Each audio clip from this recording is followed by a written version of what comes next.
하겠습니다. 영광을 받으시기 합당하신 우리 하나님, 이토록 좋은 날을 우리에게 허락해 주시고 주의 부르심에 의하여 여기까지 올 수 있도록 인도해 주신 것 감사합니다. 아멘. 하나님의 성령이 오늘 우리 가운데 임재하시고 우리와 동행하시면서 우리로 하여금 깨닫게 하시고 알아듣게 은혜를 도하여 주시옵소서. 오직 하나님의 영광이 우리 가운데 나타나시기를 원하며 예수님의 이름으로 기도드립니다. 아멘. 자,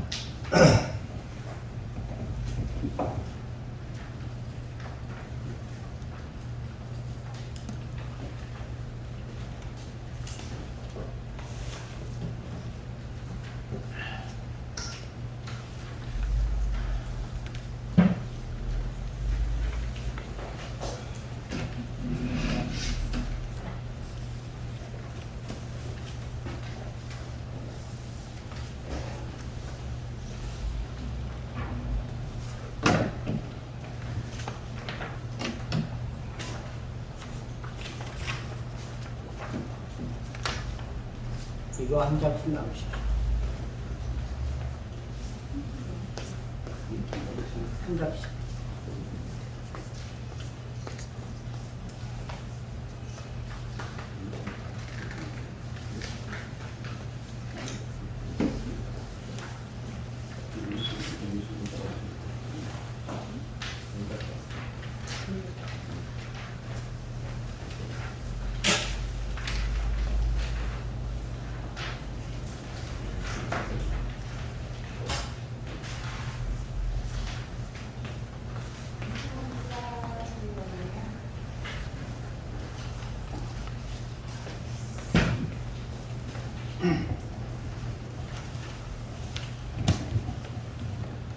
다 받으셨죠?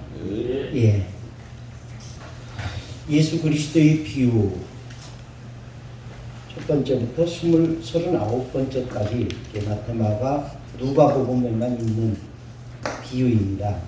근데 이거는 제가 만들기는 했는데 이건 누구의 책을 참고했느냐면은 토머스 넬슨이라는 미국 신학자의 자료를 복사한 겁니다.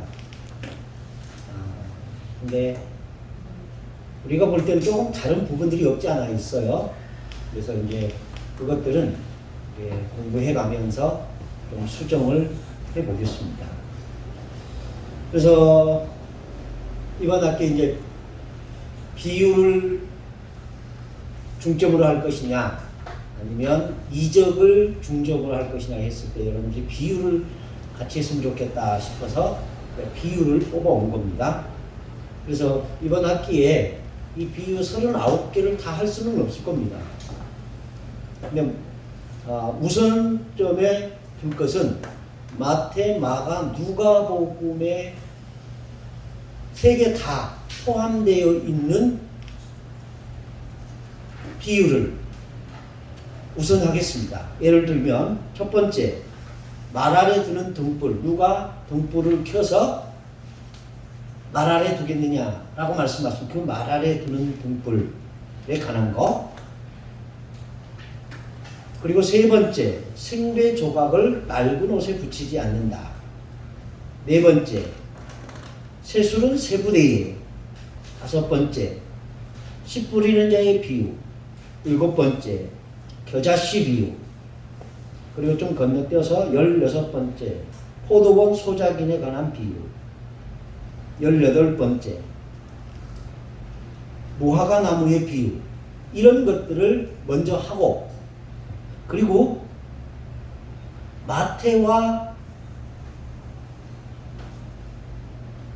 마가만 되어 있는 거, 혹은 마태와 누가만 되어 있는 거, 그리고 마가와 누가가 되어 있는 거, 이렇게 중복된 것 하고요. 그리고 시간이 있으면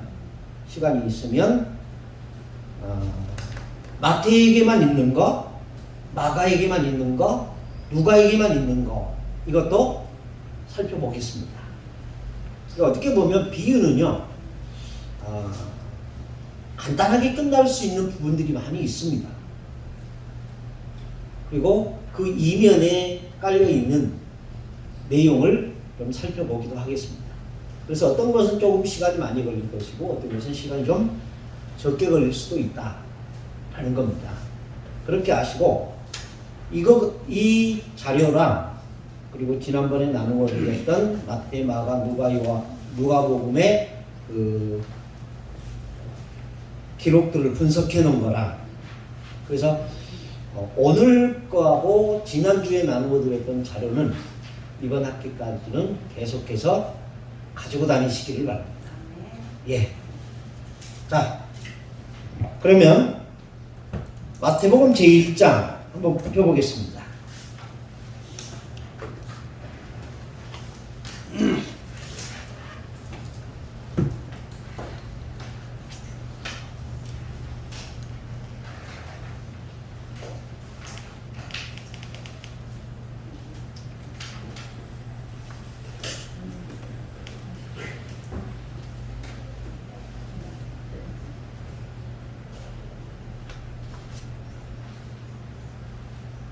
제가 1절 읽으면 여러분들이 2절 읽으시고 이렇게 해서 5절까지 읽겠습니다.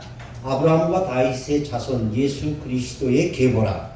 아브라함이 이삭을 낳고 이삭은 야곱을 낳고 야곱은 유다와 그의 형제를 낳고 유다는 다말에게서 베레스와 세라를 낳고 베레스는 헤스론을 낳고 헤스론은 람을 낳고 람은 아미나답을 낳고 아미나답은 나손을 낳고 나손은 살몬을 낳고 살몬은 라합에게서 보아스를 낳고 보아스는 롯에게서 오벳을 낳고 오벳은 이새를 낳고 이새는 다윗 왕을 낳으니라. 다윗은 우리아의 아내에서 솔로몬을 낳고 솔로몬은 르호보암을 낳고 르호보암은 아비야를 낳고 아비야는 아사를 낳고 아사는 여호사밧을 낳고 여호사밧은 요람을 낳고 요람은 우시아를 낳고 우시야는 요담을 낳고 요담은 아하스를 낳고 아하스는 히스기야를 낳고 히스기야는 므낫세를 낳고 므낫세는 아몬을 낳고 아몬은 요시아를 낳고 바벨론으로 사로잡혀 갈 때에 요시야는 요고냐와 그 형제를 낳으니라. 바벨론으로 사로잡혀간 후에 요고냐는 스알비를 낳고 스알비엘은 스룹바벨을 낳고 수룹바벨은 아비웃을 낳고 아비웃은 엘리야김을 낳고 엘리야김은 아소르를 낳고 아소르는 사독을 낳고 사독은 아킴을 낳고 아킴은 엘리웃을 낳고 엘리웃은 엘르아사를 낳고 엘르아사는 mat단을 낳고 mat단은 야곱을 낳고 야곱은 마리아의 남편 요셉을 낳았으니 마리아에서 그리스도가 치는 예수가 나시니라. 그런즉 모든 대수가 아브라함부터 다윗까지 14대요 다윗부터 바벨론으로 사로잡혀 갈 때까지 14대요 바벨론으로 사로잡혀 간 후부터 그리스도까지 14대로라.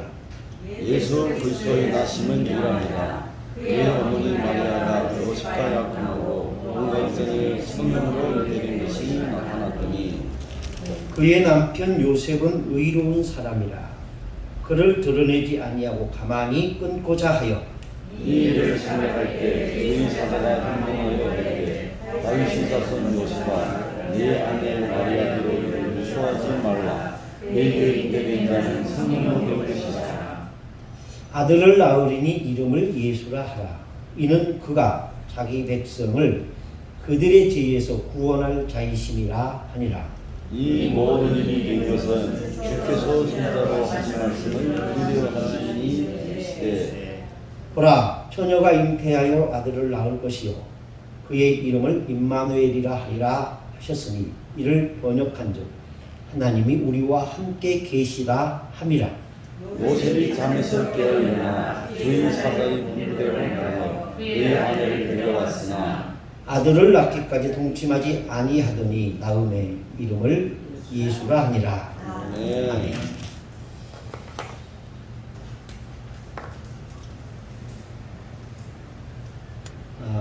교회에서도 이제 성경을 읽고 그럴 때 오늘같이 제가 보통은 인도자가 먼저 읽잖아요. 그랬을 때 계속 홀수로 끝나는 날은 기분이 되게 좋습니다. 왜냐하면 내가 한 절 더 읽으니까. 그리고 똑같이 짝수로 끝나는 날은 좀 더 긴 절이 많이 있으면 기분이 좋습니다. 무슨 이유인지는 모르겠어요. 가만히 있어.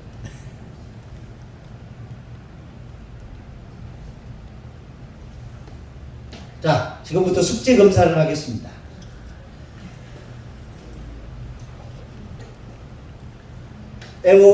외워보실 분. 41명의 이름을.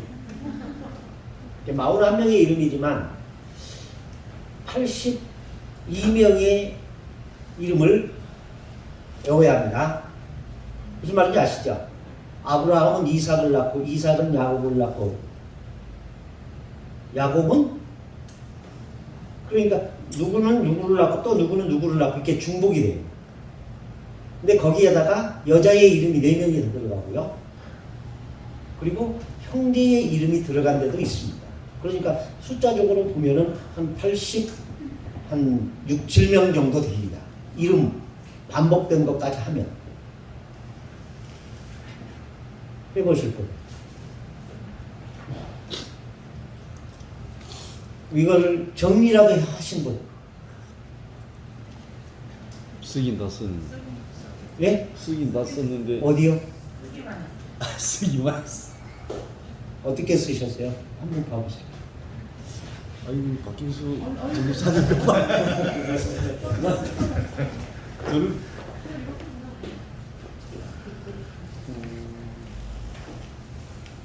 동그라미를 친 건 무슨 의미입니까? 저는 그냥 썼어요. 아예 처음부터 다 쓰셔버렸네? 예.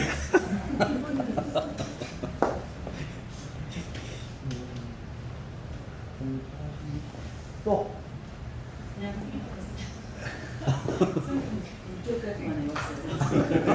와, 6점까지 여당이 대단하네. 안 외워져요? 안 외워지는 게 어딨어요? 외워지지. 조금 어려울 뿐이지. 많이 헷갈리시죠? 아, 누구 아들이라는 것까지는 들어는 알리는데 그게 이제 쭈르륵 안 된다고. 따로 지나면 다 까먹고. 예. 사탕도 아는데 까먹는다는 게 참 아이러니한데. 장단인데. 네, 이거는요 많이 읽고 외우려고 의도해야만 할 수 있는 거예요. 그냥 외워야지 해서 외워지는 건 절대로 아닙니다. 근데 어느 순간에 가면은 그게 외워지기는 해요. 관심을 가지면. 자, 우리가 외워야 할 것들이 몇 가지가 있습니다. 가장 먼저 외워야 할 건 뭘까요? 이게 문장으로 되어 있는 건 외우기 쉬워요. 자, 성경의 목록부터 한번 외워보십시다. 성경 보지 마시고 시작. 창세기. 네, 여기까지가 모세 오경입니다. 구약의 모판이라고 할 수 있습니다. 구약의 모판. 무슨 말인지 아시겠죠? 예. 그 다음 여호수아, 사사기, 룻기, 사무엘 상하, 열왕기 상하, 역대 상하, 에스라, 느헤미야, 에스더까지 12권. 이건 뭘까요? 역사서입니다. 역사서. 이스라엘의 역사. 그럼 이스라엘의 역사는 언제부터? 어디서부터? 장소로 본다면 어디서부터? 가나안에 들어가서부터요. 이스라엘의 역사는 거기서부터 보는 거예요. 그리고 어디를 거쳐서? 바벨론을 거쳐서 다시 예루살렘으로 복귀하는 것까지 12권입니다. 역사서는. 무슨 말인지 아시겠죠? 그 다음 욥기, 시편, 잠언, 전도, 아가서 5권. 뭘까요? 시가서 혹은 문학서 혹은 지혜서 이런 표현들로 씁니다. 그 다음에 이사야부터 시작해서 말라기까지 여기가 이제 외우기가 쉽지는 않죠. 자, 외워보겠습니다. 시작. 이사야, 예레미야, 에가, 에스겔, 다니엘, 오세야. 아니, 이 다니엘까지가 대선지서라고 말합니다. 책은 5권인데 선지자는 4명입니다. 이사야, 예레미야, 에스겔, 다니엘까지. 왜 선지자를 이렇게 선지서를 대선지서, 소선지서로 나누느냐? 그것은 기록된 분량에 따라서 많다, 적다라는 의미이지 크다, 작다라는 의미는 결코 아니다 하는 겁니다. 그러니까 여러분들이 오해하지 않기를 바랍니다. 대선지자는 성공한 선지자냐? 그럼 소선지자는 실패한 선지자냐? 맞아요? 틀려요? 다시 제가 문구를 다시 수정하겠습니다. 대선지자는 성공한 선지자고 소선지자는 실패한 선지자다. 아닙니다. 다 똑같은. 정말 그렇게 생각하십니까? 네. 예. 66장을 기록한 이사야나 9장 석장밖에 기록하지 않은 선지자나 똑같다? 맞습니다. 왜 대답을 안 해요? 경계를 같다고. 똑같아요? 예. 정말이에요? 예. 다시 묻습니다. 정말이에요? 예. 예. 그러면 이거를 현대로 한번 바꿔보겠습니다. 21세기의 모습을 10,000명을 목회하는 교회나 2명 놓고 인생을 거는 목사나 똑같습니다. 목사는 똑같습니까? 다릅니까? 똑같습니다. 근데 여러분은 왜 10,000명 목회하는 목회자에게는 존경한다? 아닌데요? 우리는 그렇게 표현 안 했는데요.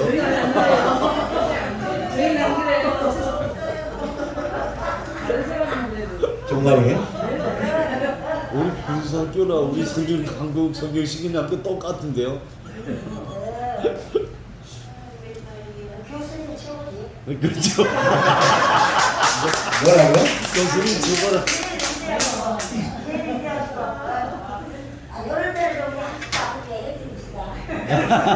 우리는요,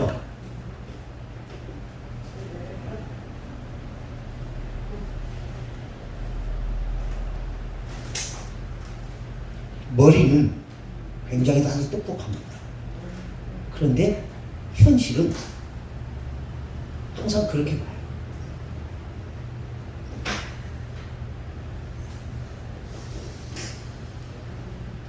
여러분들 은연중에 지나가다 큰 교회 보면 와 하고 작은 개척교회를 보면 에이 왜 이럴까요? 그러니까 여러분들 절대로 그렇게 생각하지 않는다 하면서도 우리 의식 속에는 이렇게 물량주의에 의해서 크면 성공한 거고 작으면 실패한 것처럼 생각하는 거예요. 그게 우리가 그렇게 생각하고 싶어서 생각하는 게 아니라 우리 몸속에 있는 DNA가 그렇게 작동되어 있어요. 그러니까 여러분들은 의식적으로라도 그렇게 생각하지 마세요. 대선지서와 소선지서의 무게감은 똑같습니다. 아멘. 누구 앞에서? 하나님 앞에서의 무게감은 똑같습니다. 대선지자의 무게와 소선지자의 무게는 똑같습니다. 근데 왜 위경이나 외경 같은 것들은 굉장히 분량 많은 것들이 있음에도 불구하고 왜 그것들은 정경에 포함되지 않았을까?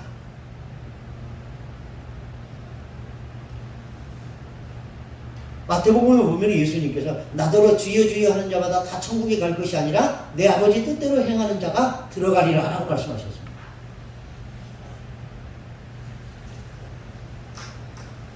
실패 같은 성공이 있고요.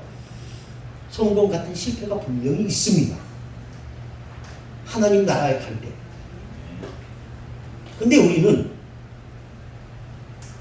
그래도 좋사오니 실패 같은 성공을 하고 성공 같은 실패하고 싶은다라고 말하는 게 우리의 욕망이 아닌가 싶어요.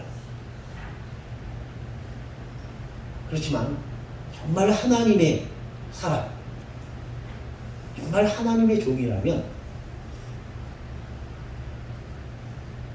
성공 같은 실패를 쫓는 게 아니라 실패 같은 성공을 쫓아야 합니다. 그게 예수님께서는 넓은 길로 가지 말고 좁은 길로 가라는 말씀이었습니다. 무슨 말인지 아시겠어요? 자, 이사야부터 다시 가겠습니다. 이사야부터 어디까지?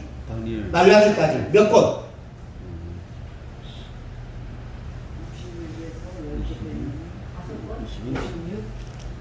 39권에서 22권을 빼면 돼요. 17권. 예? 39권에서 22권을 빼요. 왜 22권이에요? 모세오경과 시가서가 10개예요. 그리고 역사서가 12개예요. 그리고 나머지 17개가 선지서예요. 그 선지서의 5권이 대선지서, 12권이 소선지서. 외우기 쉽죠? 5, 12, 5, 12 이렇게 되어 있어요.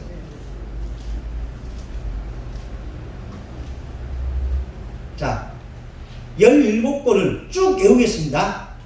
외울 수 있는 사람?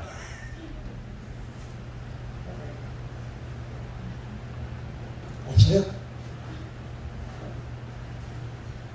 조금 헷갈리는 부분이 있어요. 자, 같이 제가 도와드릴게요. 가보겠습니다. 시작. 이사야, 에레미야, 에레미야, 에스겔, 다니엘, 그 다음 호세야, 그 다음 요엘, 그 다음 아모스, 오바다,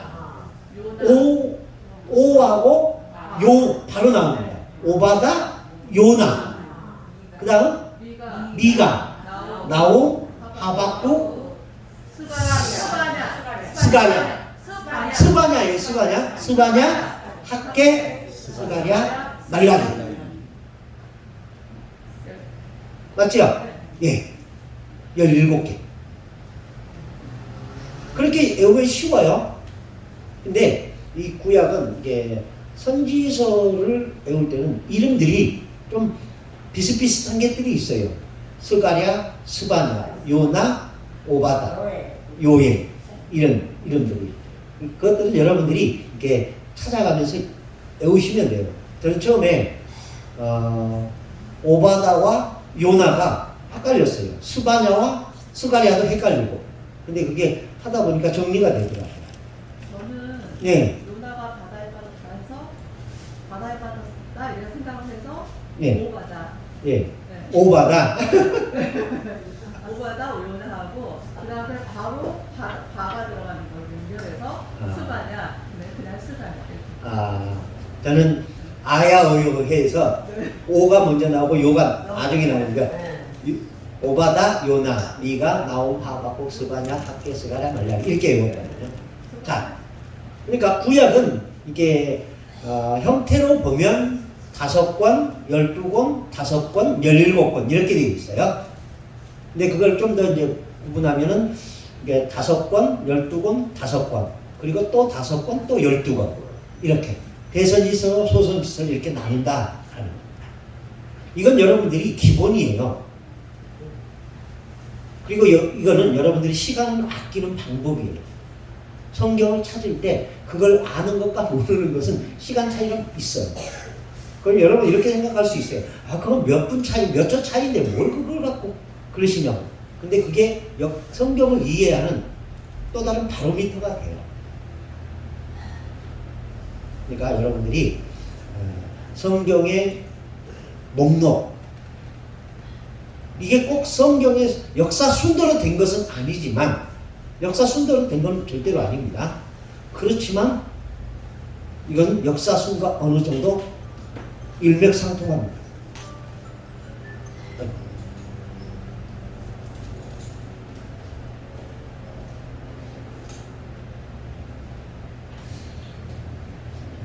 그래서 이제 여러분들이 그걸 꼭 외워 두시면 좋겠다 싶습니다. 그 다음에 이제 신약 성경은 좀 쉽지요? 몇 권이에요? 27권. 자, 시작해 보겠습니다. 시작.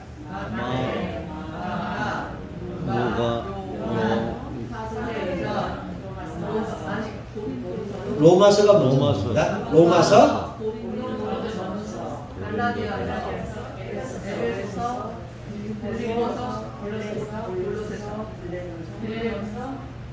빌레몬서는 좀 이따 나와야 됩니다. 디도서? 데살로니가 전후서, 디모데 전후서, 디도서, 빌레몬서, 히브리서, 야고보서, 베드로 전후서, 요한 1, 2, 3서, 유다서, 요한 계시록. 근데 이 신약 성경은 네 권이 마태부터 요한까지 복음서라고 그러고, 그 다음에 한 권이 역사서, 그 다음에 13권이 바울서신, 그 다음에 공동서신이라고 말하는 히브리서부터 유다서까지, 그리고 요한계시록이 되어 있습니다. 근데 바울서신을 보면은 로마서, 갈라디아서, 에베소, 빌립보, 골로새, 데살로니가 전후, 디모데 전후, 디도서, 빌레몬, 중간에 빠진대요. 로마, 고린도 전후, 갈라디아서, 로마서, 고린도 전후, 갈라디아서, 에베소서, 빌립보서, 골로새서, 데살로니가 전후서, 디모데 전후서, 디도서, 빌레몬. 이게 13권이거든요. 이게 이 13권 가운데 이제 교리서신이라고 말하는 로마서, 갈라디아서,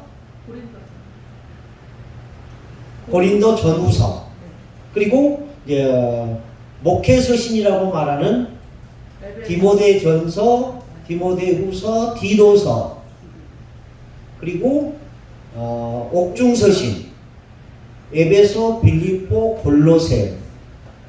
근데 여기에 이제 특별히 바울이 쓴 서신 가운데 개인적인 서신이 있다. 이게 개인 서신이라고 말하는, 이게 바로 빌레몬서입니다. 빌레몬서. 그거는 어느 교회에게 보낸 게 아니라 빌레몬이라는 한 사람에게 보낸 거예요. 빌레몬서. 근데 데살로니가 전후서는 어디에도 끼지가 않아요. 이 데살로니가 전후서를 신학자들 사이에서는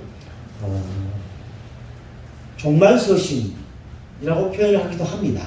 왜냐하면 이게 종말에 관한 내용이 많이 기록이 되어 있어요. 그래서 종말서신이라고 말하고 합니다. 그런데 디도서하고 야고보서 사이에 히브리서가 들어가요. 왜 히브리서가 들어갈까?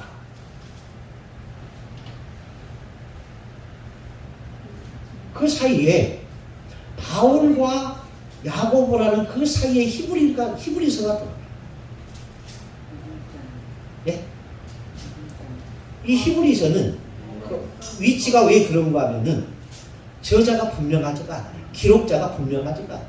어떤 사람은 바울이 기록했다라고 말하기도 하고, 어떤 사람은 제3자가 기록했을 것이다 라고 얘기를 해요. 그래서 이 기록자가 누구냐에 따라서 이렇게 분류를 한 거거든요. 어떤 분들은 저자라고 말하기도 하고, 어떤 분들은 기록자라고 말하는데, 우리는 그걸 분명히 해야 돼요. 저자가 아니에요. 기록자예요. 기록자. 왜 저자라고 안 할까? 하나님 말씀이니까. 영감된 말씀이기 때문에 그러는 거예요. 그래서 여러분들은 이제 그래도 신학문 먹은 사람들이니까 용어를 구분해서 쓸 필요가 있어요. 그리고 이제 야고보부터 누구까지? 유다서까지는 공동서신이라고 말합니다. 야고보, 베드로 전후, 요한 1, 2, 3, 유다서. 그리고 나머지 한 권은 계시록. 이렇게 해서 27권. 그러니까 66권을 순서를 외운다라는 것은 그것도 역시 쉽지는 않아요. 근데 이것도 역시 여러분들은 외우실 필요가 있어요. 그래도 여러분들이 목사가 되기를 꿈꾸는 사람들인데 성경에 대해서 내용은 다 몰라도 어떤 책은 있다라는 것 정도는 알아야 되지 않겠습니까? 그리고 그 책의 위치가 어디인지도 좀 알아야 되잖아요. 근데 목사님들 가운데서도 이 성경 목록 모르시는 분들이 많아요. 못 외우시는 분들이. 그분들이 그렇게 말씀하시죠. 그걸 꼭 알아야 합니까? 내용만 알면 되지. 책이 어디 있는지도 모르는데 내용을 어떻게 알아요? 책의 그 목록을 아는 것은 어떻게 보면 그릇과 같아요. 그릇. 그리고 그 내용은 그릇 안에 있는 내용물입니다. 무슨 말인지 아시겠죠? 그러니까 그릇이 없으면 담을 내용도 없는 거예요. 그러니까 여러분 우리는 형식이 중요하지 않습니다. 내용이 중요합니다. 말하지만 물론 내용 중요하죠. 근데 형식이 없으면, 그릇이 없으면 담을 내용물이 필요가 없어요. 그러니까 형식도 내용만큼 중요합니다. 여러분들 꼭 그걸 잊지 마십시오.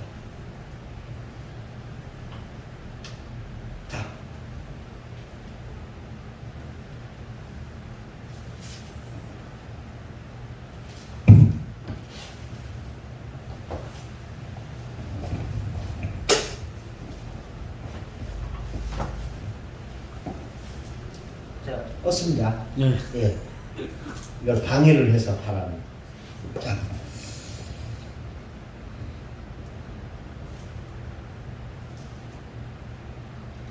(6절까지) 외우신 분이 있다고 그랬죠? 네. 외우셨어요? 한번 외워보세요. 아브라함과 다윗의 자손 예수 그리스도의 계보라. 아브라함이 이삭을 낳고 이삭이 야곱을 낳고 야곱은 유다와 그의 형제들을 낳고 유다는 다말에게서 베레스와 세라를 낳고 베레스는 헤스론을 낳고 헤스론은 람을 낳고 람은 아비나답을 낳고 아비나답은 나손을 낳고 나손은 살몬을 낳고 살몬은 라합에게서 보아스를 낳고 보아스는 루스에게서 오벳을 낳고 오벳은 이새를 낳고 이새는 다윗 왕을 낳느니라. 네, 여기까지. 와.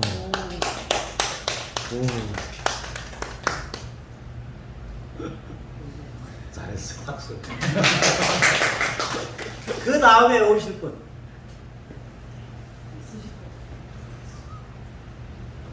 박정수 전도사님.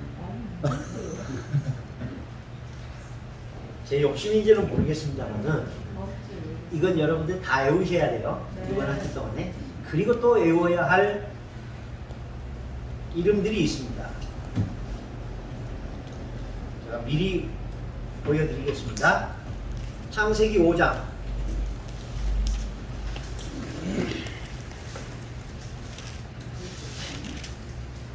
3절부터 29절까지.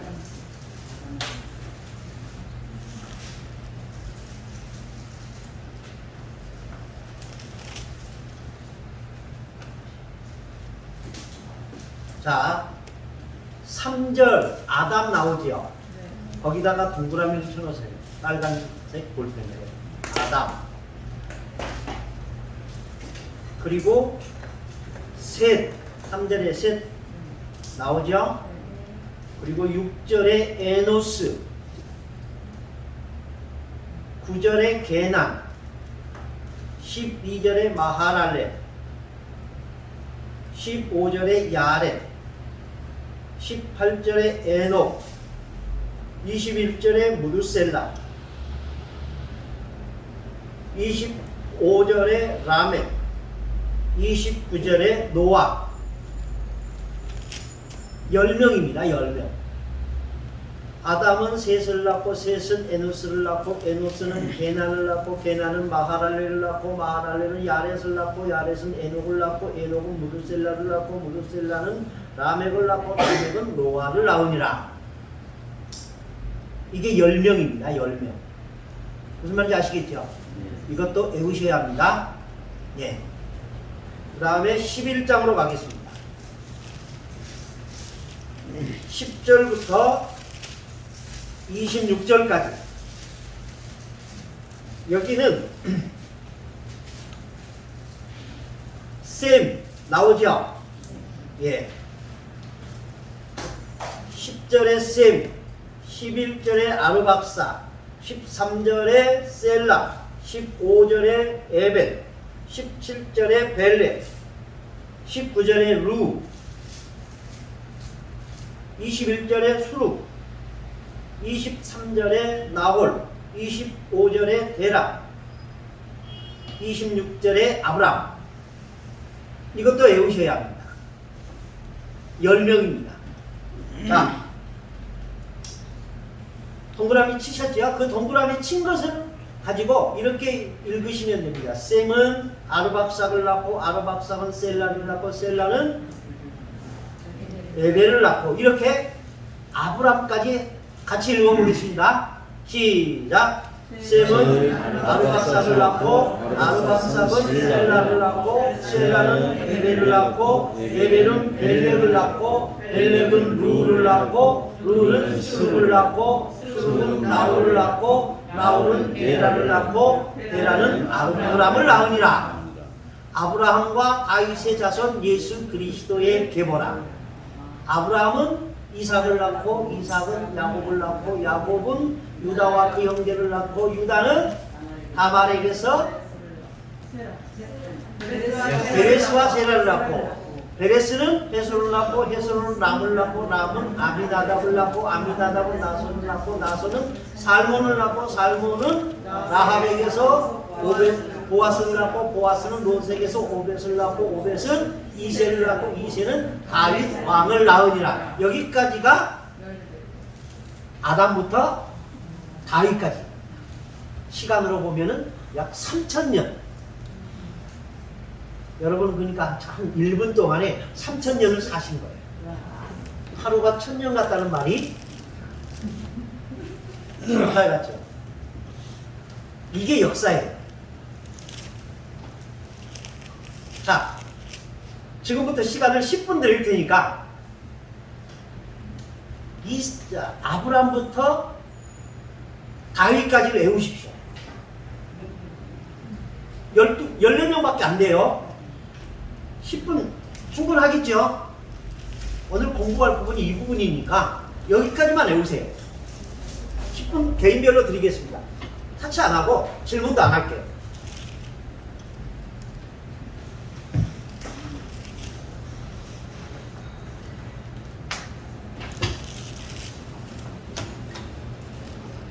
정리를 하시면서 외우셔도 되고 그냥 무대뽀로 외우셔도 되고.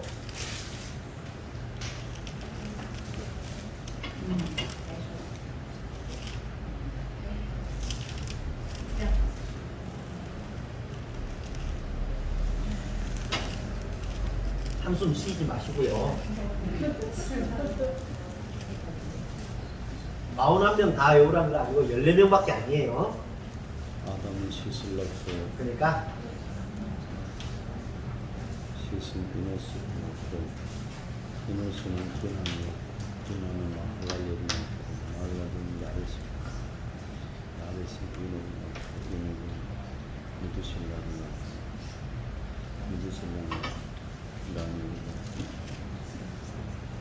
다니엘은 노아하고 다니엘은 노아하고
다 외우셨어요?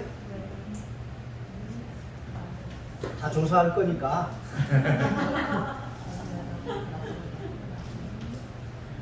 다 하셔야 돼요.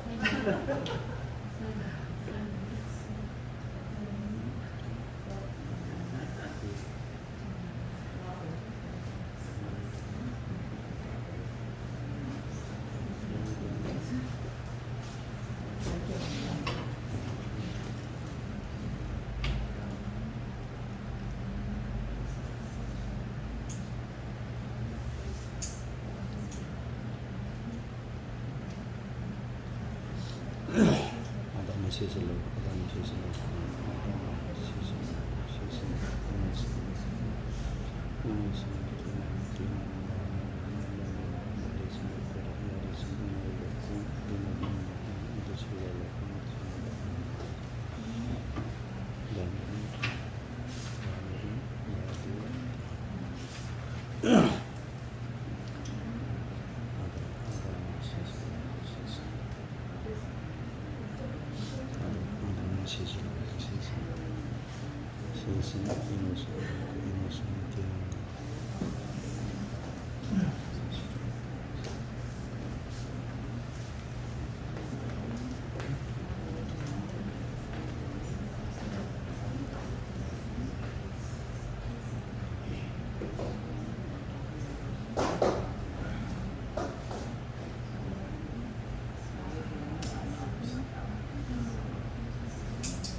자, 다 되셨어요?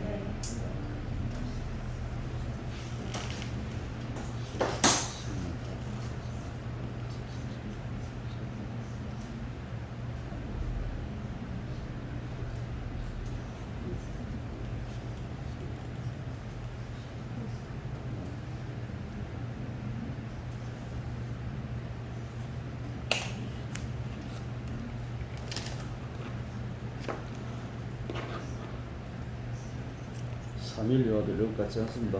네? 3일 외워도 이럴 것 같지 않습니다. 도안.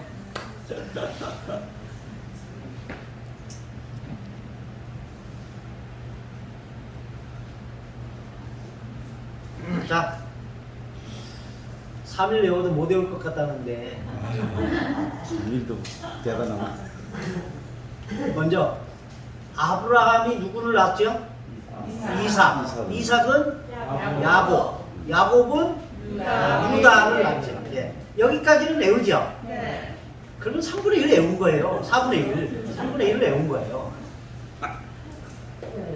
1분도 안 돼서 3분의 1 외웠는데 8명 나머지 뭐가 그렇게 어렵다. 유다는 베레스와 세라를 넣고 베레스만 외우면 돼요. 베레스는 헤스론은 람은 아미나다. 이 4명만 먼저 외우세요. 베레스, 헤스론, 람, 아미나다. 베레스, 헤스론, 람, 아미나다. 이 4명만 지금 외우세요. 2분 드리겠습니다. 베레스, 헤스론, 람. 베레스, 헤스론, 람, 아미나다. 그러니까 여러분 이 머리에다가 이제 각인을 시켜요. 베레스, 헤스론, 람, 아미나다. 베레스, 헤스론, 람, 아미나다.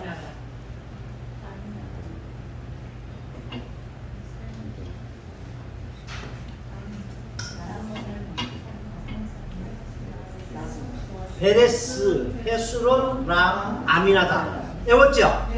자, 베레스는 누구를 낳았어요? 헤스론을 낳고, 헤스론은 람을 낳고, 람은 아미나답을 낳았다. 쉽지요? 어휴. 자, 아브라함의 아들 누구예요? 이삭의 아들 누구예요? 야곱은 누구를 낳아요? 베레스를. 유다는 베레스를. 베레스는 헤스론은 람은 아미나답을. 외워지지요? 거기까지만 외우세요. 아브라함, 이삭, 야곱, 유다, 베레스, 헤스론, 람, 아미나답. 여기까지. 외워지지요? 예. 그 다음에 아미나답이 나손은 살몬은 보아스는 오벳은 이새를. 자, 그러니까 나손, 살몬, 보아스, 오벳, 이새. 이게 나손, 살몬, 보아스, 오벳, 이새. 이새의 아버지, 아니 다윗의 아버지 이새라는 건 누구나 알지요? 그러니까 두 사람은 빼도 돼요. 그러니까 3명만 외우면 되는 거예요. 나손, 살몬, 보아스. 근데 예? 오벳. 예.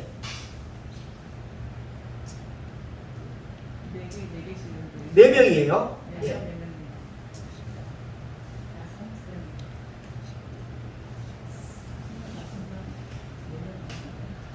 나손, 살몬, 보아스, 오벳, 이새, 다윗.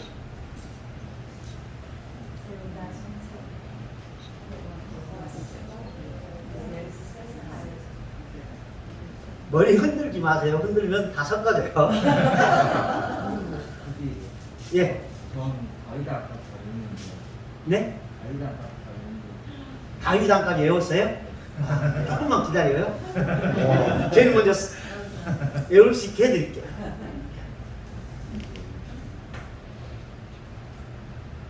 아미나답까지 했었죠? 그 다음 누구예요? 나손, 살몬, 보아스, 오벳, 이새, 다윗. 좀 헷갈리죠?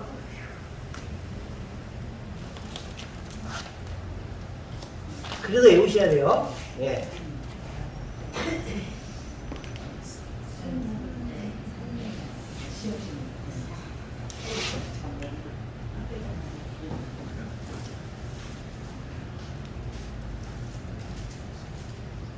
아미나답, 나손, 살몬, 보아스, 오벳, 이새, 다윗. 아미나답, 나손, 살몬, 보아스, 오벳, 이새, 다윗. 다시요. 아미나답, 나손, 살몬, 보아스, 오벳, 이새, 다윗. 다시요. 아미나답, 나손, 살몬, 보아스, 오벳, 이새, 다윗. 다시 한 번만. 아미나답, 살몬, 나손, 살몬, 보아스, 그러면 이제부터 아브라함부터 이세까지 가보겠습니다. 시작. 아브라함, 이삭, 야곱, 유다, 베레스, 헤스론, 람, 아미나답, 나손, 살몬, 보아스, 오벳, 이세, 다윗. 근데 거기다가 이제는 나코를 넣으면 돼요. 아브라함은 이삭을 낳고 시작. 아브라함은 이삭을 낳고 이삭은 야곱을 낳고 야곱은 유다를 낳고 유다는 베레스를 낳고 베레스는 헤스론을 낳고 헤스론은 람을 낳고 람은 아미나답을 낳고 아미나답은 나손을 낳고 나손은 살몬을 낳고 살몬은 보아스를 낳고 보아스는 오벳을 낳고 오벳은 이세를 낳고 이세는 다윗을 낳습니다. 여러분 굉장히 똑똑하십니다. 한번 외워보세요. 아브라함과 다윗 사건이 그때 제보라. 아브라함은 이삭을 낳고 이삭은 야곱을 낳고 야곱은 유다와 그 형제를 낳았고 유다 맞아요. 네. 유다는 다말에게서 베레스와 셀을 낳았고 베레스는 헤스론을 낳고 헤스론은 라함을 낳고 라함은 아민나답을 낳고 아민나답은 나손을 낳고 나손은 살몬을 낳고 살몬은 라함에게서 보아스를 낳고 보아스는 루색에서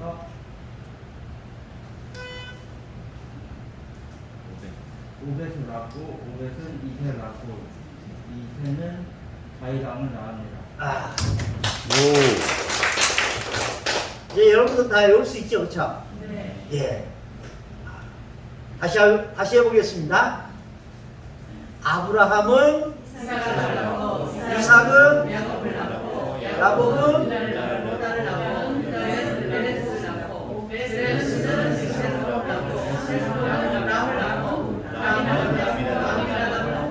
다시 막 헷갈려요. 이게 합창하듯이 하셔야 돼요. 시작. 아브라함은 이삭을 낳고 이삭은 야곱을 낳고 야곱은 유다를 낳고 유다는 베레스는 헤스론은 람을 낳고 람은 아미나답은 나손은 살몬은 보아스를 낳고 보아스는 오벳을 낳고 오벳은 이세를 낳고 이세는 다윗을 낳습니다. 예. 3년 동안 외울 걸 지금 우리는 10분 동안 외웠습니다. 아니 3일 동안 외우시는 걸. 자,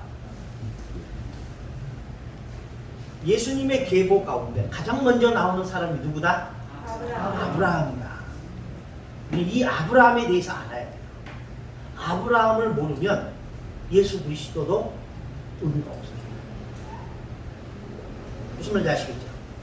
그러면 아브라함이라는 이름은 가장 먼저 어디에서 나올까? 창세기에 나와요. 몇 장이요?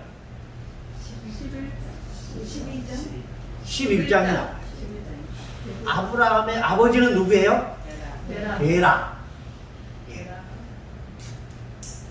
그러니까 이제 아담은 셋을 낳고 셋은 에노스를 낳고 에노스는 게난을 낳고 게난은 마랄을 낳고 마랄은 야벳을 낳고 이 가운데 20명 가운데 여러분 앞으로 19명만 외우는 거예요. 아담과 셋 빼면 이제 17명 남아요. 아브라함의 아버지 누구? 베라다. 베라. 자, 창세기로 가겠습니다. 그러니까 우리 기독교 신앙의 기본은요, 창세기부터 시작해요. 창세기가 없으면 하나님은 존재하지 않아요. 그리고 기독교 신앙도 존재하지 않아요. 그러니까 창세기를 모르면 성경을 풀어갈 수 있는 에너지가 없어요. 그러니까 창세기를 여러분들 잘 아셔야 돼요. 그리고 그 창세기의 핵심 멤버가 누구냐? 창세기의 핵심 멤버는 4명입니다. 첫째 아브람, 둘째 이삭, 셋째 야곱, 넷째 요셉. 이 네 사람. 근데 이 요셉은 덤이에요. 요셉은 이렇게 유다가 사랑해서 장자의 직분을 줬지만 이건 야곱의 고집이에요. 하나님의 구원의 관점은 요셉에게 있는 게 아니라 유다에게 있어요. 무슨 말인지 아시겠죠? 그런데 요셉이 왜 그러면 야곱이 사랑해서 장자의 명분을 준 요셉이 성경에 유다보다 더 많이 부각됐느냐? 그 이유는 출애굽의 역사를 쓰기 위해서, 출애굽의 역사를 설명하기 위해서 요셉이 나오는 거예요. 무슨 말인지 아시겠죠? 예. 그러니까 출애굽의 역사에 대한 이야기를 전개하기 위해서 요셉이 필요했던 거예요. 그리고 그 출애굽은 요셉이 한 게 아니라 하나님이 하셨다라는 것을 성경이 이야기하는 거예요. 자, 창세기 5장 한번 다시 보십시오. 5장에서 우리는 족보를 이야기했죠? 예. 5장 3절 아담은 셋을 낳고, 다시 한번 읽어보겠습니다. 3절부터 29절까지를 낳고로 아까 동그라미 친 거 있죠? 읽어보겠습니다. 시작. 아담은 셋을 낳고, 셋은 에노스를 낳고, 에노스는 게난을 낳고, 게난은 마하랄렐을 낳고, 마하랄렐은 야렛을 낳고, 야렛은 에녹을 낳고, 에녹은 무드셀라를 낳고, 무드셀라는 라멕을 낳고, 라멕은 노아를 낳으니라. 여기까지가 아담부터 노아까지의 계보입니다. 근데 여기서 이제 우리가 관심을 둘 사람은 아담, 셋, 에녹, 노아, 이 네 사람입니다. 아담은 왜 우리가 기억해야 될까요? 하나님의 첫 창조된 인간, 그리고 인간의 대표로서의 아담입니다. 셋을 우리가 왜 기억해야 될까요?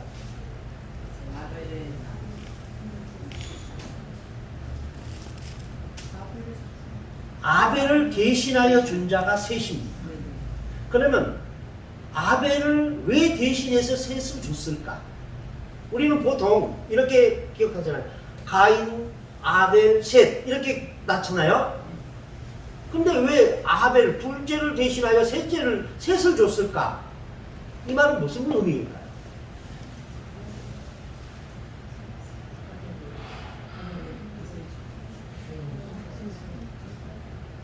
이것은 계보를 이야기하는 겁니다. 무슨 계보냐?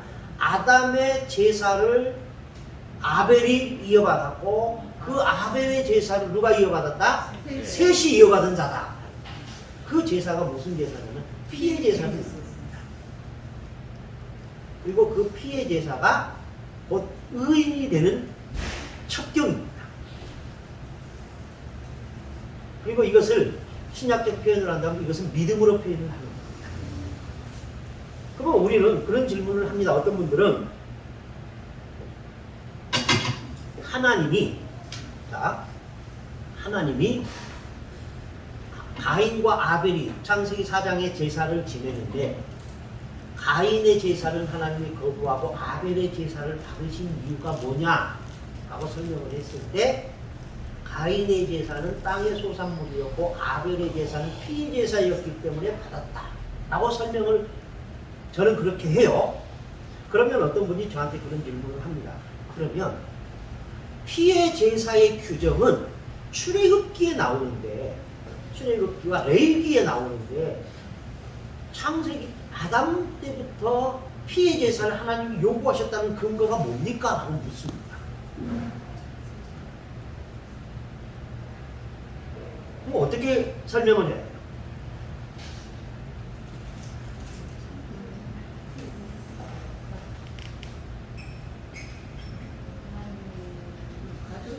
결국은 예수님을 대표하는 거잖아요.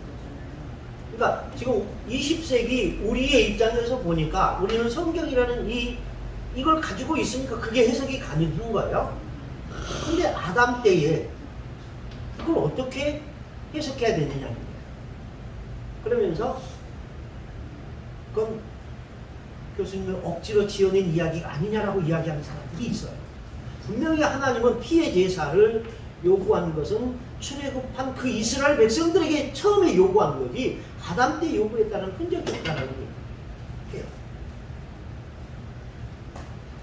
그럼 이걸 어떻게 해석할 것인가?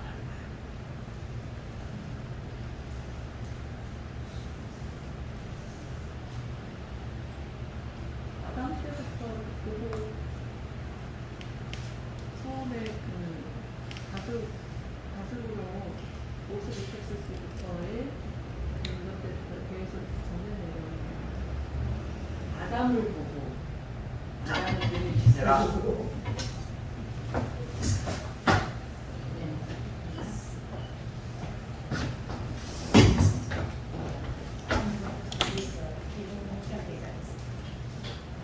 하나님의 창조. 하나님이 사람을 창조하십니다. 그리고 그 사람과 뭐합니까? 계약을 맺습니다. 이걸 다르게 말하면 언약이라고 말해요. 근데 이 계약을 인간이 어떻게 해요? 파기합니다. 그래서 이 계약을 파기한 인간은 뭐가 돼요? 네? 죄인이 돼요. 죄인.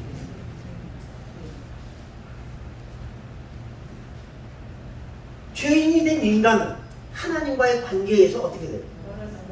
멀어지는 게 아니라 단절이 돼요. 그걸 형상화한 것이 아담을 동산에서 추방하는 거예요. 하나님과의 관계의 단절입니다. 하나님과의 관계예요. 그러면 하나님과 인간의 관계가 단절된 이 관계를 하나님은 그대로 방치하셨을까? 그리고 인간은 그대로 단절된 그 관계를 유지하고 싶었을까?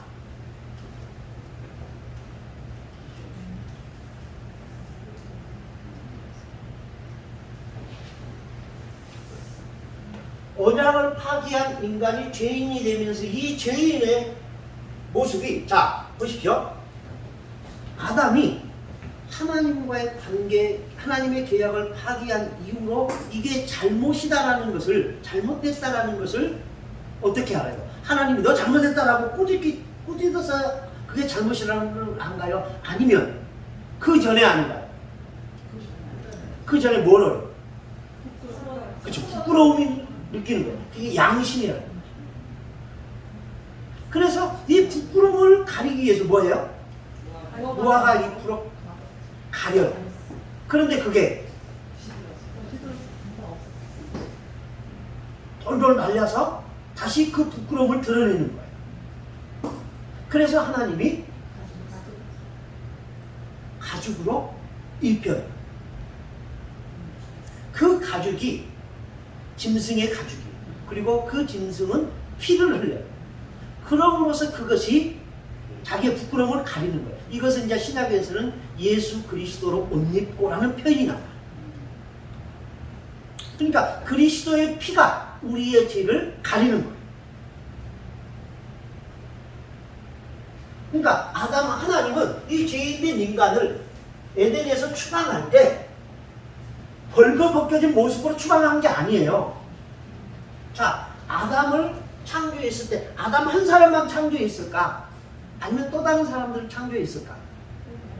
또 다른 사람도 있었을 거예요. 그래서 아담이 그 많은 사람들 앞에 갈 때 부끄럽지 않으라고 이렇게 가려준 거예요. 무슨 말인지 아시겠죠? 예. 그래서 하나님이 하나님과의 관계가 단절된 이 인간에게 하나님은 관계를 회복할 수 있는 방법을 주신 거예요. 그게 바로 피의 제사예요. 그래서 하나님과 관계가 단절돼서 에덴에서 추방된 인간이 밖에 나가서 이 에덴 동산에서 나가서 하나님을 기억할 때마다 무엇을 하느냐? 제사를 드립니다. 그게 바로 종교의 기원이 됩니다.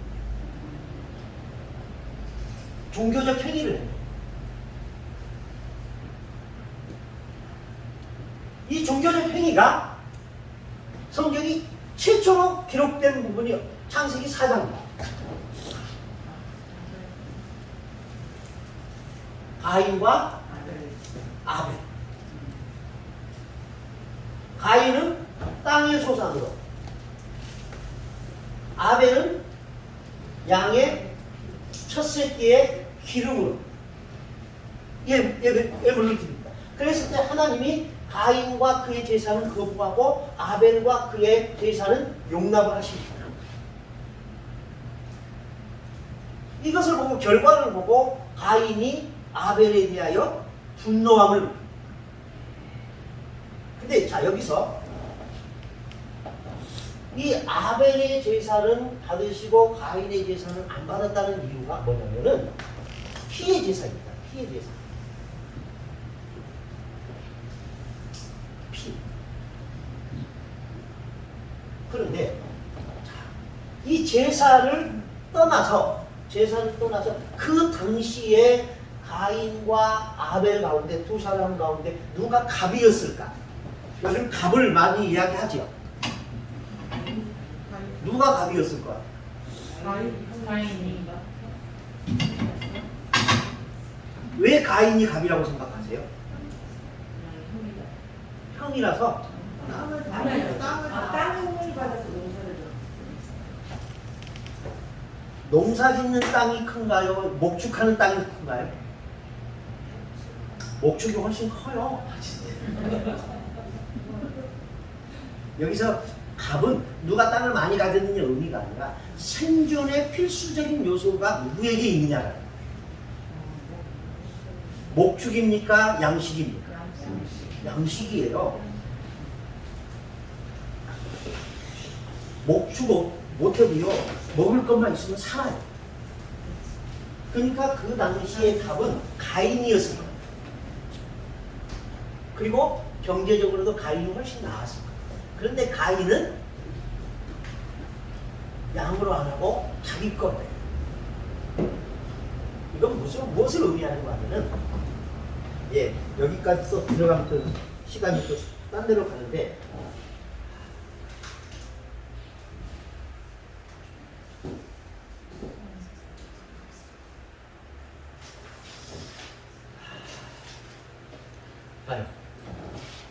시간은 하나님께 맡기고, 그래서 이 두 사람이 예배를 제단을 쌓는데 가인과 아벨의 제단이 각기 달랐어요. 그리고 가인은 땅의 소산물로, 아벨은 양의 첫 새끼와 그 기름입니다. 그래서 하나님이 이건 받고 이건 거절하십니다.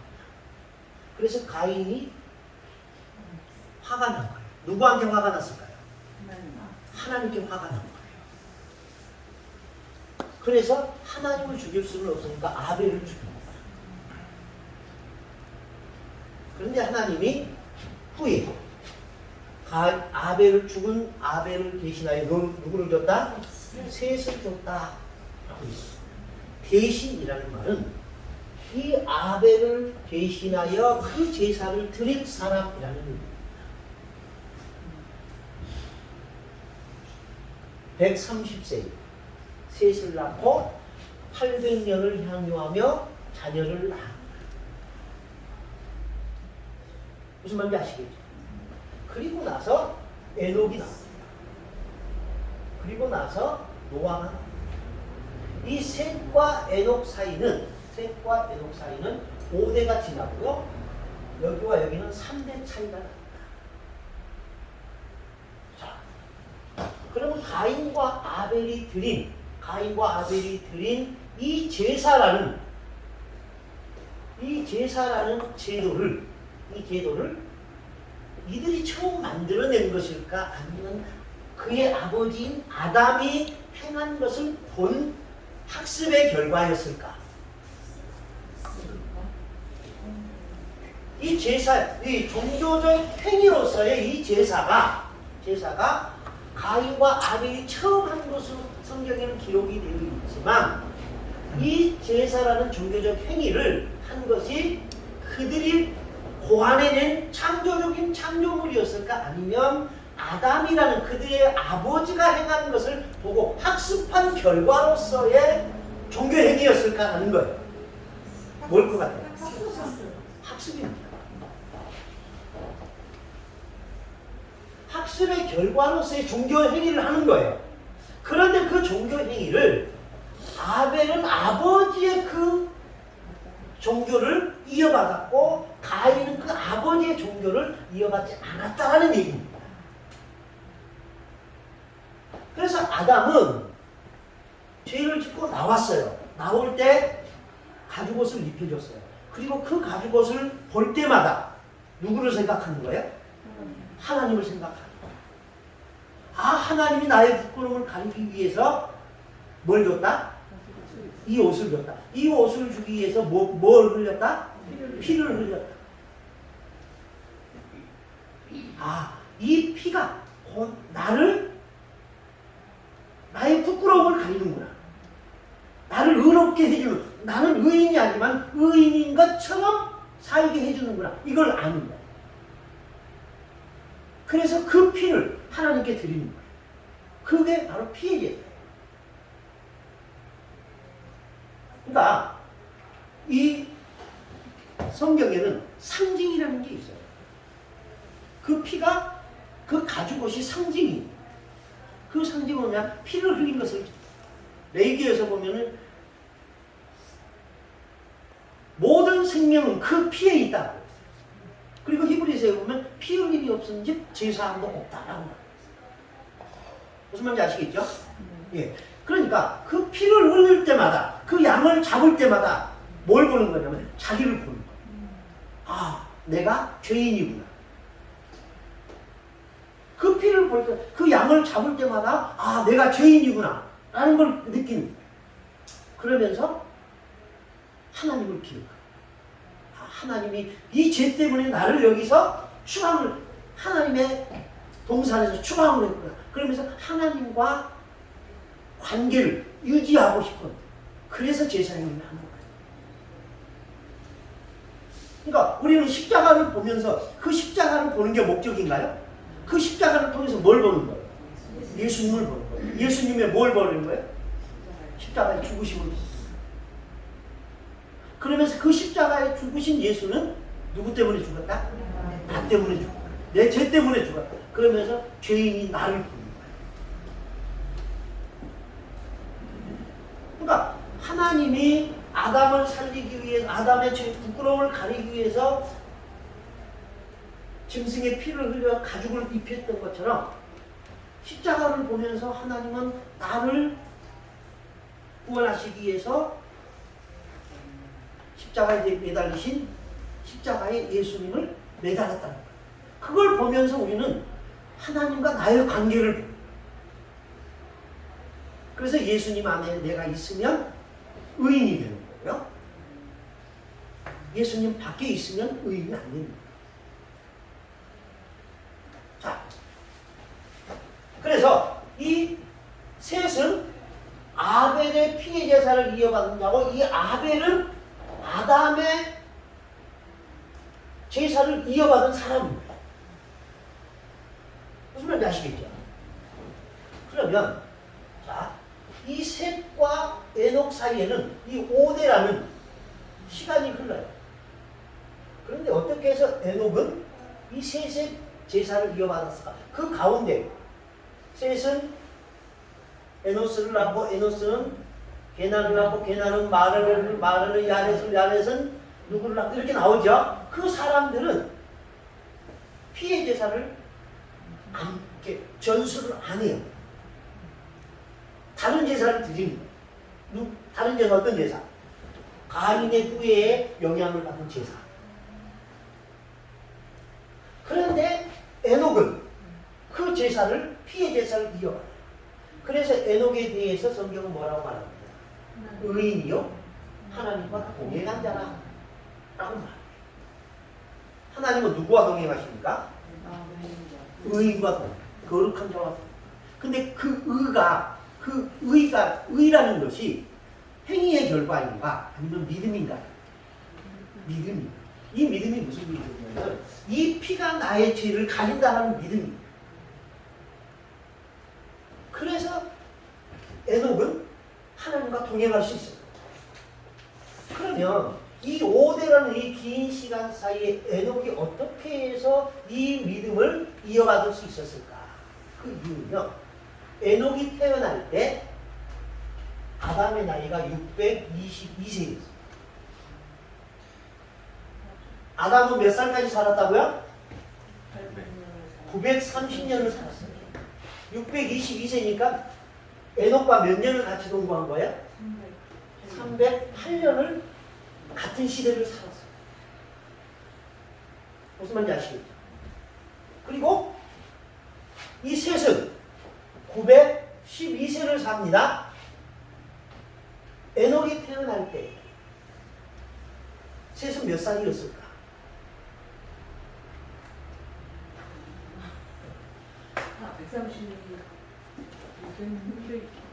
912에서 130을 더해보세요. 몇 살이에요?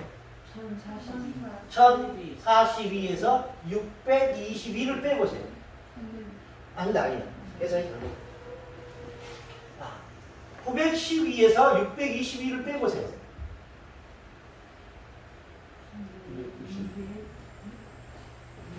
308년이 되죠?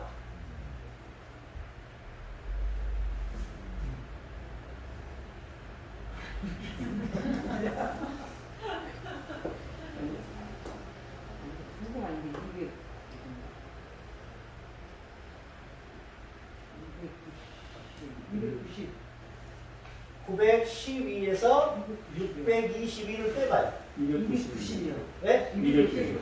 290. 여기다가 130을 더해봐요. 420. 그래서 에녹이 태어난 후에 셋은 몇 년 동안 살았다? 420년 동안 살고 있었어요. 근데 에녹은 몇 년 살고 승천해요? 365세를 살고 승천을 해요. 그러니까 에녹이 승천할 때 셋은 살아있었다 죽었다? 살아있었다. 근데 아담은 죽어요. 그러니까 첫사람 아담은 죽었지만 그 아담의 피해 제사를 이어받고 있던 셋은 에녹이 승천할 때도 살아있었다는 거예요. 그래서 아담과 아벨과 이 셋의 피해 제사를 에녹이 이어받는 거예요. 무슨 말인지 아시겠죠? 이해 안 돼요? 돼요.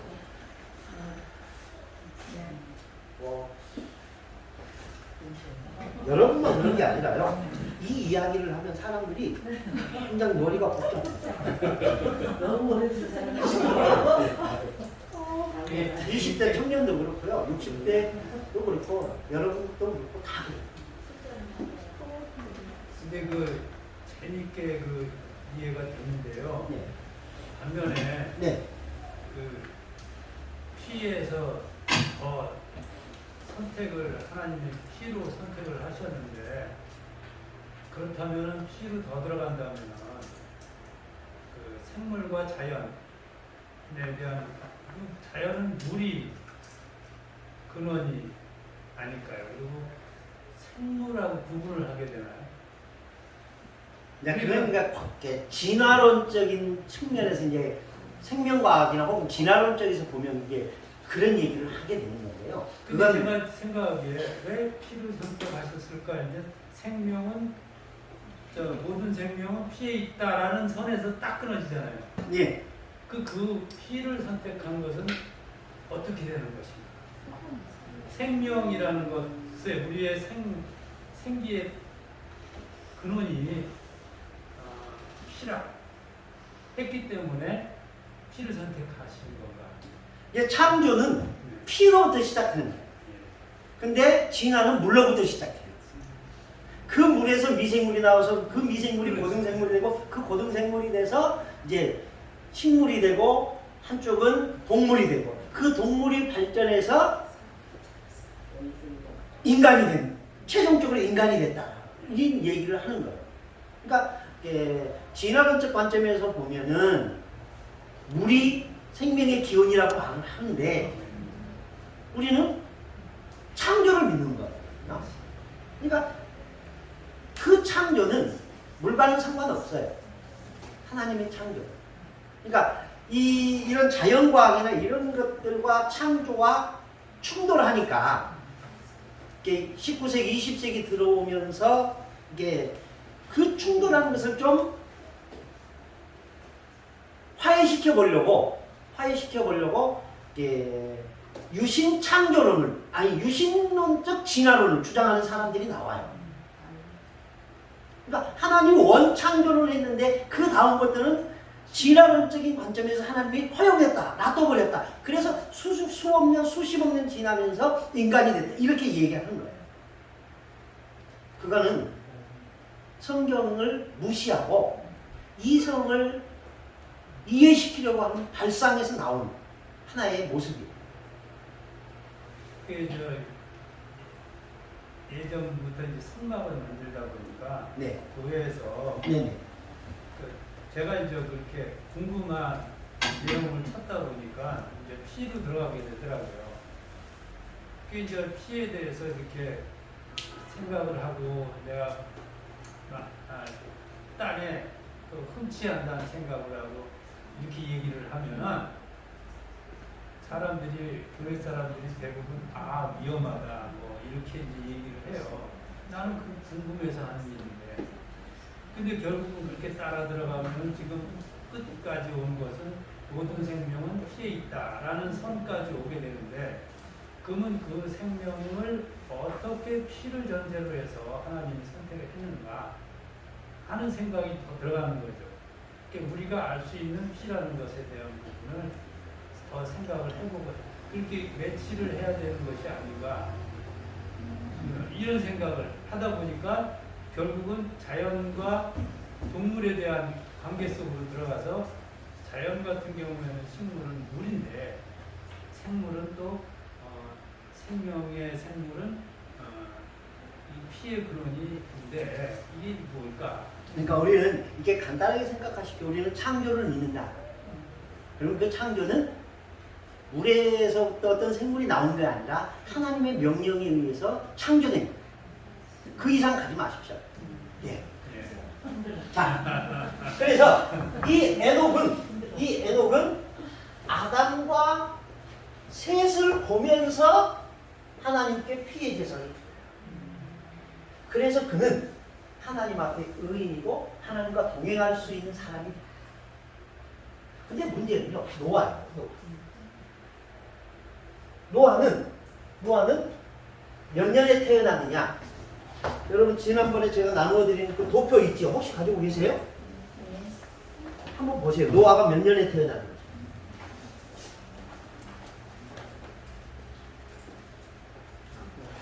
이런 도표요, 이거.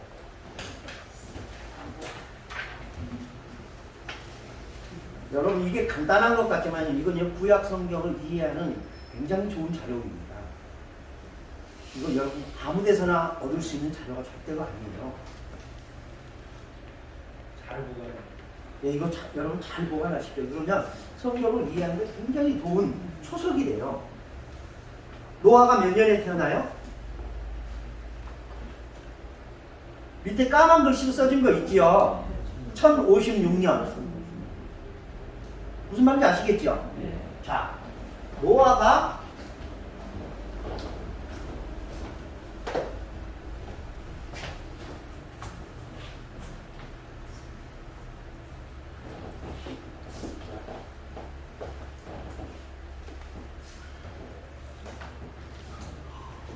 (1056년에) 태어납니다. 언제부터? 아담의 창조 후 1056년에 노아가 태어납니다. 근데 아담은 몇 살에 죽어요? 930살에 죽어요. 그럼 셋은 몇 살에 죽어요? 912에다가 130을 더해야 돼요. 왜 130을 더할까요? 아담이 130세에 셋을 낳고 그 셋은 912세를 산 거예요. 130에 912 1042년에 죽어요. 노아가 태어난 것이 1056년이에요. 1042년에 죽어요. 몇 년 전에 죽어요? 14년 전에 죽어요. 무슨 말인지 알겠죠?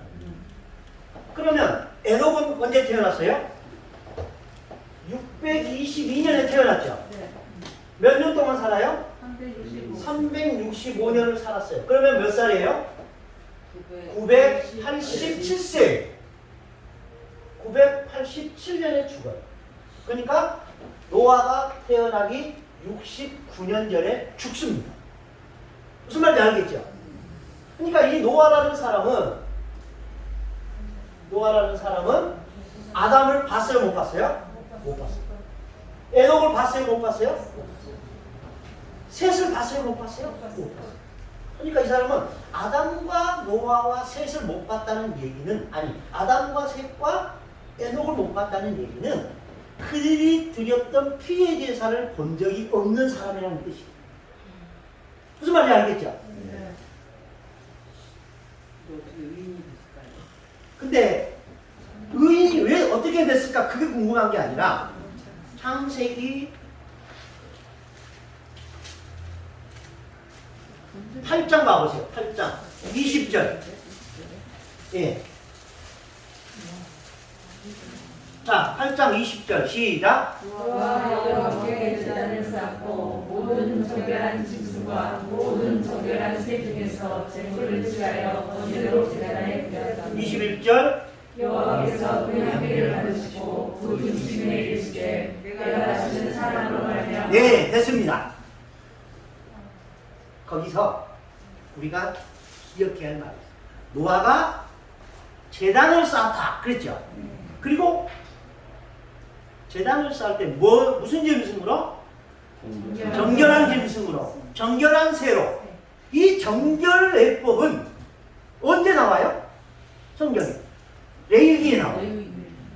그런데 지금 노아는 정결한 예물을 드려요. 그러니까 우리는 생각할 때 그렇게 생각할 수 있어요. 자, 피해 제사는 레위기에 나오는데 무슨 피해 제사를 아담부터 이야기하느냐라고 얘기할 때 정결한 제사 예법은 레위기에 처음 나오는데 어떻게 해서 노아는 정결한 예물을 드릴 수 있었을까? 이게 지금 설명이 안 되는 거예요. 왜 역사는 옛날 후에 그게 실체가 나오는데 어떻게 해서 먼저 이걸 했을까? 그러니까 먼저 한 사람들을 보고 모세가 정리한 걸까? 아니에요. 이걸 푸는 열쇠가 있어요. 자, 6장으로 가보겠습니다. 예? 자, 6장 9절 보겠습니다. 9절 시작. 이것이 노아의 조건이라. 노아는 의인이요 당대의 완전한 자라. 그는 하나님과 동행하였으며. 예, 노아는 의인이다. 완전한 자다. 하나님과 동행했다. 그렇다면 노아가 어떻게 해서 의인이 됐을까? 뭐 때문에 의인이 된 거예요?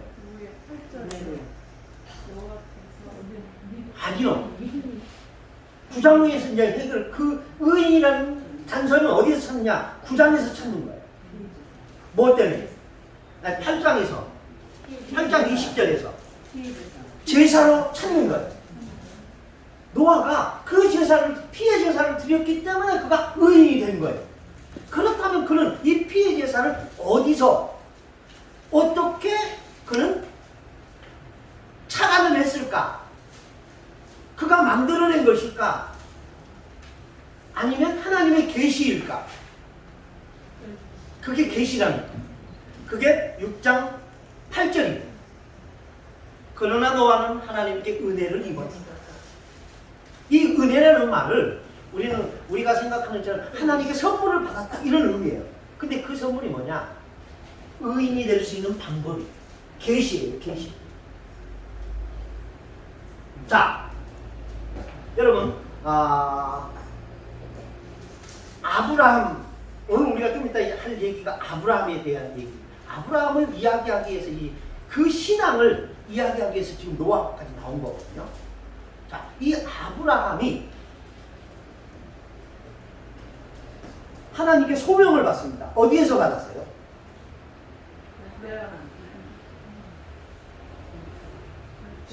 창세기 11장으로 12장으로 가보십시오.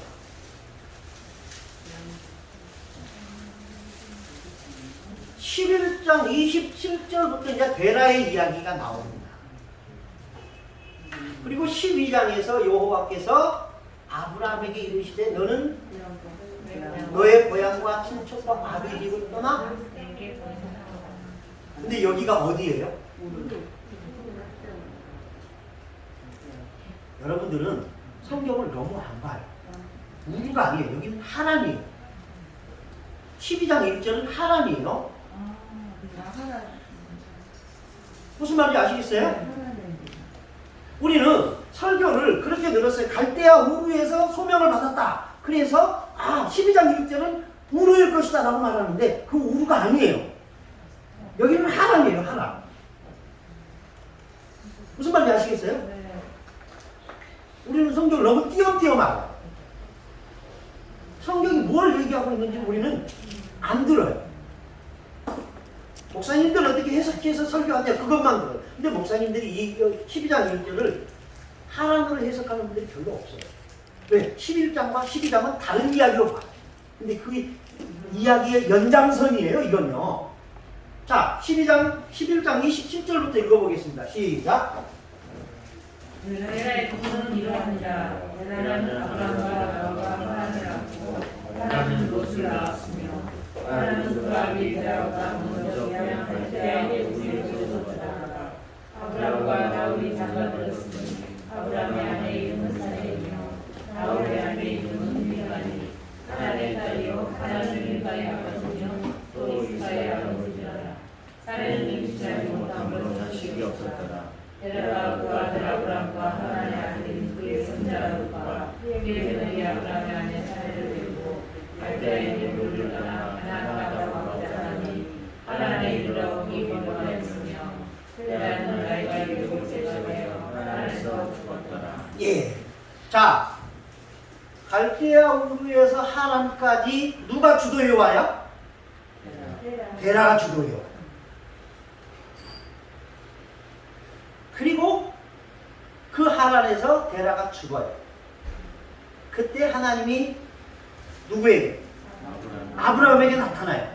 그러면서 말씀하셔요. 너는 너의 친척과 고향과 내 아비 집을 떠나 내가 네게 지시할 땅으로 가라 라고 말씀하셔요. 그러니까 12장 1절은 어디예요? 지역적으로 하란이에요. 분명히 맞아요. 하란이에요. 이건 칼빈 아니라 칼빈 할아버지가 와도 변할 수 없는 이야기예요. 하란이에요. 그런데 사도행전 7장으로 가보십시오.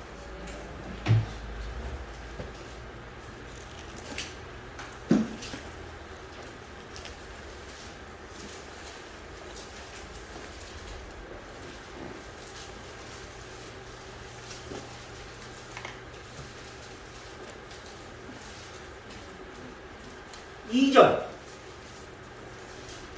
3절까지 읽어보겠습니다. 사도행전 7장 2절 3절 시작. 스데반이에게 여러분을 구령드려 부르소서. 우리 조상 아브라함이 하란에 있기 전에 메소포타미아에서의 영광의 하나님께 이르며 이르시되 우리의 고향과 친척을 떠나 내가 내게 그 땅으로 가라 하시니. 예, 스데반이 설교를 하는 겁니다. 이 스데반이 누군 줄 아시죠? 7 집사 가운데 하나인데 순교자입니다. 그가 이렇게 말합니다. 여러분 구형들이여 들으소서. 우리 조상 누가? 아브라함이 하란에 있기 전에 어디에 있었다? 메소포타미아에 있을 때 이 메소포타미아가 어디냐? 갈대아 울. 영광의 하나님이 그에게 나타나셨다. 이 영광의 하나님, 이 영광이란 말이 쉐키나라는 말인데요. 이 영광의 하나님이 나타나셨다. 이 영광의 하나님이 나타났다. 이건 무슨 말이냐면 하나님이 그에게 나타났다. 근데 이 영광의 하나님이란 말이 시편 129편에 영광의 하나님이라는 말이 나와요. 그러니까 이 스데반은 이 영광의 하나님이란 말과 구약 아브라함에게 나타났던 그 하나님이 같은 하나님이라는 것을 설명하기 위해서 구약에 있는 그 영광의 하나님이라는 단어를 가져온 거예요. 그러면서 이 영광의 하나님이 그에게 나타났다. 이건 계시를 의미해요. 그러니까 아브라함의 소명은 어디에서 받았다? 갈대아 우리에서 받았어요. 그리고 나서 또 하란에서 받았어요. 그래서 아브라함의 소명을 이중 소명으로 보는 거예요. 2번 소명 받았다라고 보는 거예요. 이렇게 인정한 사람이 요세푸스예요. 요세푸스가 누군 줄 아세요? 예수님 이후에 그 이스라엘의 역사를 가장 잘 서술한 사람이 요세푸스예요. 이스라엘의 역사가. 그리고 요즘 신학자들 사이에서도 이 아브라함의 소명을 2번 받았다, 더블로 받았다, 2번 받았다고 얘기하는 분들이 굉장히 많이 있습니다.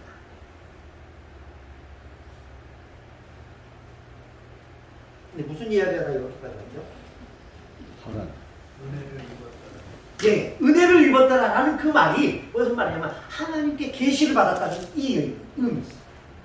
그러니까 노아는 아담도 못 보고 셋도 목격한 적이 없고 에녹도 본 사람이 아니에요. 그럼에도 불구하고 그는 제사를 지내요. 피해 제사를. 근데 그 피해 제사가 정결한 짐승으로 제사를 드려요. 그렇다면 그가 이렇게 정결한 짐승으로 제사를 드릴 수 있었던 것이 무엇 때문이냐?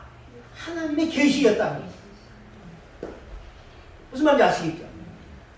그래서 그는 노아가 아담과 아벨과 셋과 에녹의 제사를 이어받은 후속의 계보자가 됩니다. 그리고 이 노아의 자녀들이 나타나죠. 노아의 자녀가 몇 명이에요? 큰아들 셈, 둘째 함, 셋째 야벳. 근데 이 셋 가운데 자, 노아가 방주에서 나와서 첫 번째 한 행위가 뭐예요? 제사예요. 제사를 드렸다는 말은 제사장이라는 의미입니다. 그러니까 아브라함이 제사 드려야 안 드려요? 드리죠. 그래서 아브라함은 족장이라고 말해요. 제사장이라는 말이에요. 이삭이 제사 드려야 안 드려요? 드려요. 족장. 야곱도 제사를 드려요. 족장. 그런데 그 제사를 누가 먼저 시작했더라? 노아가 했더라. 근데 지금 이때는 노아의 가족 외에는 다 죽었어요. 노아의 가족만 남은 거예요. 그래서 노아가 아담이 했던 것처럼 노아가 그 시대를 대표해서 하나님께 제사를 드려요. 하나님 그 제사를 받아야 안 받아요? 받아요. 그리고 나서 하나님이 그들과 언약을 맺습니다. 자, 그리고 나서 노아가 생업을 꾸려요. 무슨 생업? 농사를 맺습니다. 무슨 농사? 포도. 그리고 이 포도가 잘 됐던 모양이에요. 왜 안 됐겠어요? 그 강물이 넘쳐서 그 좋은 흙을 다 갖다 쌓아놨으니 농사 지면 얼마나 잘 됐겠어요. 그래서 기분이 좋았어요. 성경에 기분 좋았단 말은 없어요. 잘 됐단 말도 없어요. 근데 잘 될 수밖에 없는 환경이었어요. 그래서 노아가 기분이 너무 좋아가지고 그 포도주를 먹고 취했어요. 그리고 벌거벗은 채로 잠을 자요.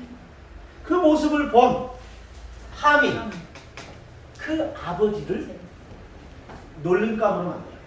우리 아버지가 저랬다.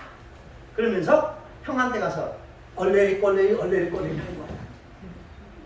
그 모습을 그걸 본 셈이 차마 아버지의 그걸 볼 수 없어서 뒷걸음 붙여서 아버지를 가리켰어요.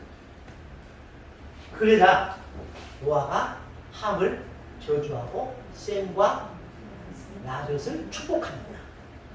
그러면서 야벳은 셈의 장막에 거하기를 원한다. 그리고 함은 야벳의 종이 되기를 원하노라 라고 합니다. 그러니까 가장 큰 축복은 누가 받아요? 셈이. 그 다음에 야벳이. 그 다음에 함이 축복을 받는데 이 함은 축복이 아니라 저주입니다. 여기서 노아가 저주했다라는 말은 하나님과의 관계의 단절입니다. 무슨 말인지 아시겠어요? 하나님과의 관계의 단절. 그래서 이 셈과 함과 야벳이 노아의 방주에 나와서 어디로 가느냐? 시날 평지로 갑니다. 시날 평지. 시날 평지가 어디냐? 유프라테스 강과 티그리스 강 한번 찾아보세요. 유프라테스 강, 티그리스 강. 여기가 메소포타미아예요. 유프라테스 강과 티그리스 강 그 만나는 이 삼각주. 그러니까 여기가 긴 게 아니라 여기 전체가 메소포타미아예요. 그런데 이 위로를 메소포타미아의 위쪽을 아가드, 밑에 쪽을 슈멜이라고 말합니다. 무슨 말인지 알겠죠? 그러니까 이 터키가 요것만 긴 게 아니라 이렇게 큰 것처럼 이 메소포타미아 문명이 역사상 최초로 나타난 문명이 메소포타미아 문명이에요. 그리고 그 문명의 여기에다가 그러니까 그 이스라엘 노아의 후손들이 여기에서 정착을 해요. 그리고 여기에다가 바벨탑을 쌓아요. 그래서 바벨론이라는 이름이 바벨에서 나온 거예요. 무슨 말인지 알겠죠? 그리고 이 바벨에서 바벨탑을 쌓는데 이 바벨탑을 쌓던 추 세력이 셈과 함과 야벳 가운데 함의 후손입니다. 이 함의 후손 가운데 이 함의 아들이 누구냐?